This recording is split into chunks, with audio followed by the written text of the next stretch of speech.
You know what, যখন মানুষের সময় খারাপ যায় তখন কেউ হাত ধরে না, সবাই ভুল ধরে। সময় আর বুদ্ধি না কখনো একসাথে আসে না।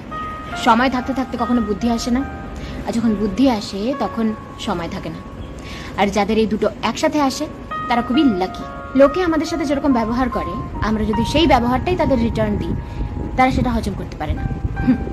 আর তখনই তুমি বাজে হয়ে যাবে তাদের কাছে। শোনো, কারোর ওপর অন্ধবিশ্বাস করা উচিত না, কারণ একজন অন্ধ মানুষও যখন দেখতে শেখে তখন সে প্রথমে ওই লাঠিটাকেই ফেলে যে লাঠিটা এতদিন তার সাথে ছিল। পরকে আপন বানানো অনেক সোজা, কিন্তু আপনকে আপন বানিয়ে রাখা অনেক বেশি কঠিন।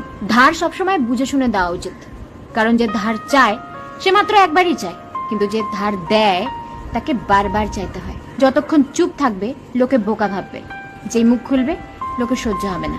তুমি ঠিক, এটা তোমার আত্মবিশ্বাস, কিন্তু শুধু তুমিই ঠিক বাকি সবাই ভুল, এটা তোমার ভুল, তোমার অহংকার। যেই পরিবারে সবাই একে অপরের হাত ধরে থাকে তাকে কখনো অন্য কারোর পা ধরতে হয় না। বয়স বাড়ার মধ্যে না একটা আলাদাই ব্যাপার রয়েছে, বুঝলে?